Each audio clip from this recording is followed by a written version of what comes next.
الاسبوع اللي فات عرب هاردوير جالها فرصه انها تسافر دبي عشان تغطي فعاليات حدث لايف فروم بي اس 5 اريبيا، وده كان من دعوه من بلاي ستيشن اريبيا. الحدث كان بمناسبه اعاده اطلاق بي اس 5 حول العالم بعد انتهاء ازمه نقص شحناته رسميا. وخلال التغطيه اللي احنا كنا موجودين فيها انا جات لي فرصه بشكل شخصي ان انا اعمل مقابله مع نائب رئيس بلاي ستيشن مستر روبرت فيسر. واللي ما يعرفش هو الراجل ده هو نائب رئيس بلاي ستيشن ومسؤول عن قسم التسويق الاوبريشنز او العمليات والبزنس في منطقه الشرق الاوسط، تركيا والهند. سالناه اسئله مهمه وكلكم اكيد كنتوا بتدوروا على الاجابات ليها، اسئله كتير جدا.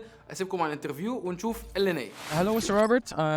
Nice to meet you. It's an honor. I'm Ahmed Al-Sayr, gaming senior editor from Arabhardware. So if you don't know, Mr. Robert is the vice president of PlayStation Middle East. He is the head of operations, marketing, and business. So we have a couple of questions that we want to ask you.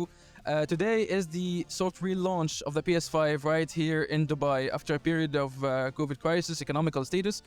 What's your take on that? Well, first off, welcome to our location and our activation here. It's a really pleasure to see you in person. One of the reasons, of course, why we're doing this is that we are rolling out more and more stock to the region, into Saudi, into the UAE, into Egypt, and across the region. So, for from now, if consumers are looking, if gamers are looking to find a console, they should have no problem finding one. Okay, so the PS5 shortage problem is over. Yes. Yes. Awesome. Yes. Okay. Okay, so how do you see the PS5 sales in the Middle East? How has it been during the past 2 years? And what do you look forward to after the soft relaunch now?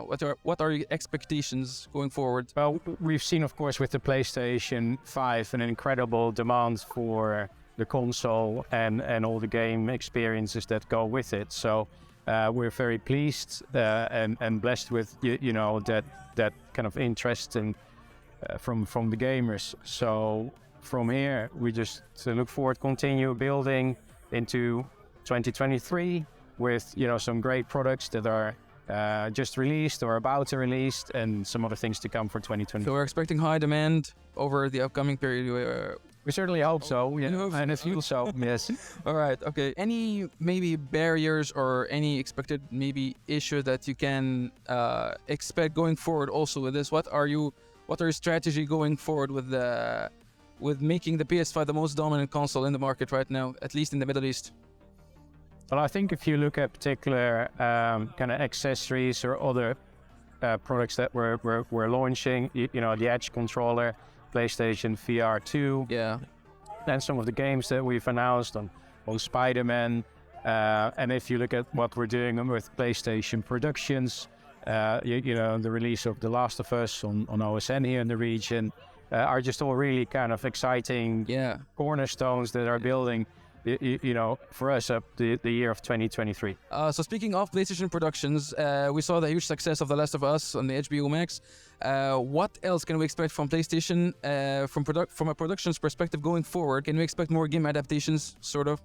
Yeah, so we already have announced a few other adaptations, and you know what they are. So, and then if we look from the success of the current 2 releases that we've had, we believe that this is really kind of interest of the gamers, but also of non-game community.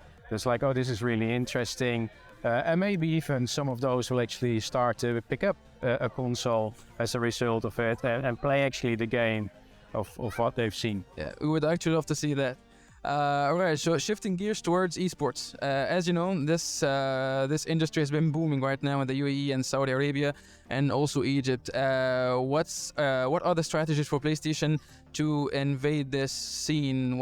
I think the DualSense Edge, which was released a few days ago, is a big step forward towards achieving that vision, giving players more customizability and button mapping and more a bigger take on the professional level of things. So can we expect more tools, more strategic moves from PlayStation in the esports scene, in the MENA region at least? Well, of course, it's a very engaged community, the esports players, and it's just really nice to see the passion that goes into this. You actually already answered the question. So what I was going to say is that with the release of the Edge controller, which is highly customizable, is for us, I think, a really important product that we have launched to support and help esports players perform better. Let's talk about localization. PlayStation has been the best in the region to localize the AAA and first-party titles. Every game gets an Arabic support. So can we expect more of that going forward with the upcoming PlayStation AAA titles also? More support from that angle? Every game is evaluated by itself and kind of, looked at for localization opportunities. And I think by now we've got a very good track record of localizing all the AAA titles. And we know that this is hugely important for the Arab gaming community. So it's something that we continue to like to build on of what we have in the future. And if you look at, for example, PlayStation VR, Horizon Call of the Mountain is also localized to Arabic. Localized, yeah. All right. So what are your other plans to localize? Are you planning on perhaps opening local stores here in UAE or Saudi Arabia? Are we going to see more bold PlayStation moves in the MENA region? What's your take on that, if you don't mind? Well, I've got nothing to announce, but of course all the opportunities are always evaluated. But at the moment, we've got nothing to announce. But it's in the books. Yeah, we can say it may come in the future. It's something. But nothing to announce. Okay, no problem. My last question for you, Mr. Robert, will be about the PSVR 2. As we know, it's about to launch on the 22nd of February. Bringing new immersion to the gamers. What's your take on the PSVR 2, and how are you going to see it from maybe a sales perspective and demand in the MENA region? Well, with PlayStation VR 2, we're really looking to bring gamers into thrilling worlds and have them experience new virtual reality experiences. And from what we've seen so far, we believe it will really resonate with the players. Yeah. I've tried the PSVR 2 and it's really awesome. I tried the Horizon Call of the Mountain. It's so good. So we look forward to that. Okay, thank you, Mr. Robert, for your time. Thank you so much for your time. Appreciate it. And that's about it. Good, thank you. ودي كانت مقابلتنا مع نائب رئيس بلاي ستيشن مستر روبرت فرصة. حابين نشكر طبعا بلاي ستيشن اريبيا على الفرصة دي. نشوفكم في انترفيو قريب. سلام.